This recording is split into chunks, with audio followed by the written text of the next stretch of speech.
दो प्रमुख महाकाव्य हैं, जिनमें से पहला है रामायण और दूसरा है श्रीमद् भगवत गीता। यह हिंदुओं के पवित्र ग्रंथों में से भी एक हैं। आज हम आपसे अपने इस लेख में बात करेंगे श्रीमद् भगवत गीता में संग्रहित उपदेशों की।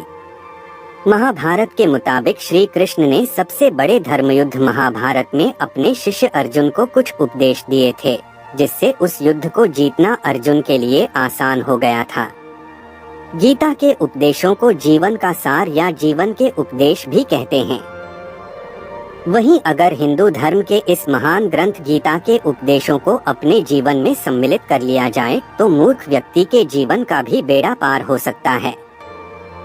इसके साथ ही इस महान ग्रंथ गीता में जीवन की वास्तविकता और मनुष्य धर्म से जुड़े उपदेश दिए गए हैं। कई बार ऐसा होता है कि हमें अपनी समस्या का समाधान नहीं मिलता या फिर विपत्ति के समय हमें बहुत परेशान हो जाते हैं। कई लोग तो गुस्से में अपना आपा खो बैठते हैं या फिर अपनी समस्याओं से विचलित होकर भाग खड़े होते हैं।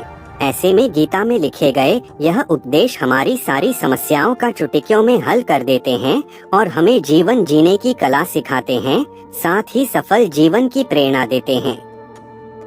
भगवान श्री कृष्ण ने महाभारत के युद्ध में अर्जुन को गीता का उपदेश सुनाए थे, जिसे सुनकर अर्जुन को ज्ञान की प्राप्ति हुई थी। वहीं यह गीता का उपदेश युद्ध भूमि में खड़े अर्जुन के लिए नहीं था, बल्कि यह संपूर्ण मानव जाति के लिए है और यह उपदेश एक तरीके से लोगों के जीवन में सफलता पाने के लिए अचूक मंत्र भी है। आइए जानते हैं के बारे में जो इंसान के भीतरी मन की उठाव तक को शांत कर उसे सफल जीवन व्यतीत करने में सहायता करते हैं। मानव शरीर अस्थायी और आत्मा स्थायी है। गीता के श्लोक में भगवान श्री कृष्ण ने मनुष्य के शरीर को महज एक कपड़े का टुकड़ा बताया है, अर्थात एक ऐसा कपड़ा जिसे आत्मा हर जन्म में बदलती है। अर्थात मानव शरीर आत्मा का अस्थायी वस्त्र है, जिसे हर जन्म में बदला जाता है। इसका आशय यह है कि हमें शरीर से नहीं, उसकी आत्मा से व्यक्ति की पहचान करनी चाहिए। जो लोग मनुष्य के शरीर से आरक्षित होते हैं या फिर मनुष्य के भीतरी मन को नहीं समझते हैं, ऐसे लोगों के लिए गीता का यह उपदेश बड़ी सीख देने वाला है। जीवन का एकमात्र सत्य है, वो है मृत्यु। गीता सार में श्री कृष्ण ने कहा है कि हर इंसान के धारा जन्म मरण के चक्र को जान लेना बेहद आवश्यक है, क्योंकि मनुष्य के जीवन का मात्र एक ही सत्य है और वो है मृत्यु। क्योंकि जिस इंसान ने इस दुनिया में जन्म लिया है, उसे एक दिन इस संसार को छोड़कर जाना ही है और यही इस दुनिया का अटल सत्य है। लेकिन इस बात से भी नहीं नकारा जा सकता है कि हर इंसान अपनी मौत से भयभीत रहता है। अर्थात मनुष्य के जीवन की अटल सच्चाई से भयभीत होना इंसान की वर्तमान खुशियों को भी खराब कर देता है। इसलिए किसी भी तरह का डर नहीं रखना चाहिए। गुस्से पर काबू करना चाहिए, क्योंकि क्रोध से व्यक्ति का नाश हो जाता है। भगवान श्री कृष्ण ने गीता के उपदेश में कहा है कि क्रोध से भ्रम पैदा होता है और भ्रम से बुद्धि का विनाश होता है। वहीं जब बुद्धि काम नहीं करती है, तब तर्क नष्ट हो जाता है और व्यक्ति का नाश हो जाता है। इस तरह हर व्यक्ति को अपने गुस्से पर काबू करना चाहिए, क्योंकि क्रोध भी भ्रम पैदा करता है। इंसान गुस्से में कई बार ऐसे काम करते हैं जिससे उन्हें काफी हानि पहुंचती है। वहीं अगर क्रोध पर काबू नहीं किया गया तो इंसान कई गलत कदम उठा लेता है। वहीं जब क्रोध की भावना इंसान के मन में पैदा होती है तो हमारा मस्तिष्क भी सही और गलत के बीच अंतर करना छोड़ देता है। इसलिए इंसान को हमेशा क्रोध के हालातों से बचकर हमेशा शांत रहना चाहिए, क्योंकि गुस्से में लिया गया फैसला इंसान को गहरी क्षति पहुंचाता है। व्यक्ति अपने कर्मों को नहीं छोड़ सकता है। श्री कृष्ण ने में बताया है कि कोई भी व्यक्ति अपने कर्म को नहीं छोड़ सकता है, अर्थात जो साधारण समझ के लोग कर्म में लगे रहते हैं, उन्हें उस मार्ग से हटाना ठीक नहीं है, क्योंकि वे ज्ञानवादी नहीं बन सकते। वहीं अगर उनका कर्म भी छूट गया तो वे दोनों तरफ से भटक जाएंगे। और प्रकृति व्यक्ति को कर्म करने के लिए बाध्य करती है। जो व्यक्ति कर्म से बचना चाहता है वह ऊपर से तो कर्म छोड़ देता है, लेकिन मन ही मन उसमें डूबा रहता है। अर्थात जिस तरह व्यक्ति का स्वभाव होता है वह उसी के अनुरूप अपने कर्म करता है।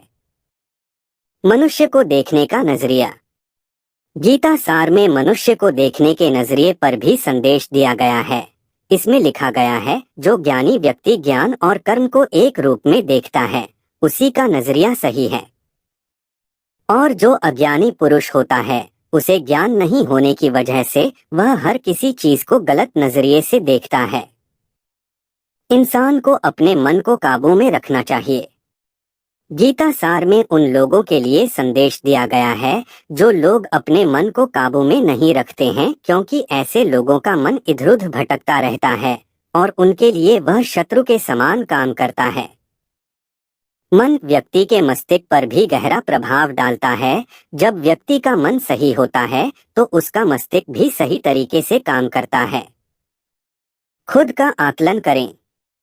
गीता सार में यह भी उपदेश दिया गया है कि मनुष्य को पहले खुद का आकलन करना चाहिए और खुद की क्षमता को जानना चाहिए, क्योंकि मनुष्य को अपने आत्मज्ञान की तलवार से काटकर अपने हृदय से अज्ञान के संदेह को अलग कर देना चाहिए। जब तक मनुष्य खुद के बारे में नहीं जानेगा तब तक उसका उद्धार नहीं हो सकता है। मनुष्य को खुद पर विश्वास करना चाहिए। श्रीमद् भगवद गीता में श्री कृष्ण ने उपदेश दिया है कि हर मनुष्य को खुद पर पूरा भरोसा रखना चाहिए, क्योंकि जो लोग खुद पर भरोसा करते हैं वह निश्चय ही सफलता हासिल करते हैं।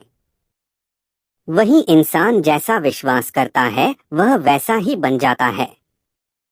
अच्छे कर्म करें और फल की इच्छा ना करें। जो लोग कर्म नहीं करते और पहले से ही परिणाम के बारे में सोचते हैं, ऐसे लोगों के लिए गीता सार का यह उपदेश बड़ी सीख देने वाला है। इसमें श्री कृष्ण ने कहा है कि इंसान को अपने अच्छे कर्म करते रहना चाहिए और यह नहीं सोचना चाहिए कि इसका क्या परिणाम होगा, क्योंकि कर्म का फल हर इंसान को मिलता है। इसलिए इंसान को इस तरह की चिंता को अपने मन में जगह नहीं देनी चाहिए कि उसके कर्म का फल क्या होगा या फिर किसी काम को करने के बाद वह खुश रहेंगे या नहीं।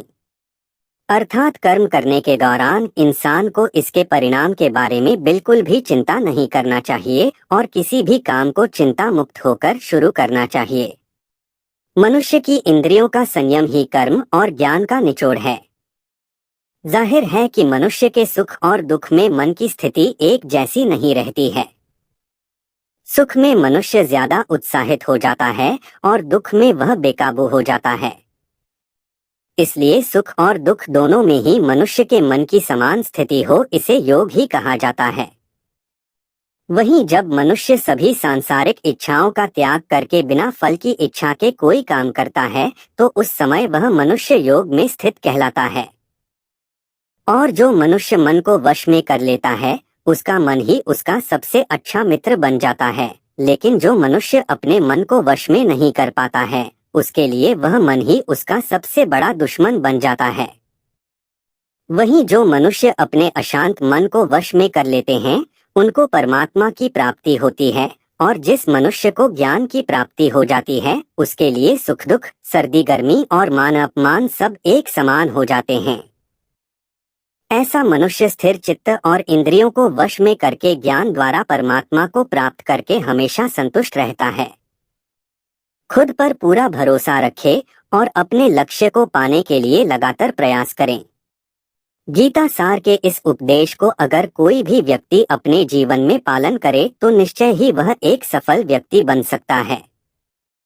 जो लोग पूरे विश्वास के साथ अपने लक्ष्य को पाने का प्रयास करते हैं वह निश्चय ही अपने लक्ष्य को पा लेते हैं, लेकिन मनुष्य को अपने लक्ष्य को हासिल करने के लिए लगातार चिंतन करते रहना चाहिए।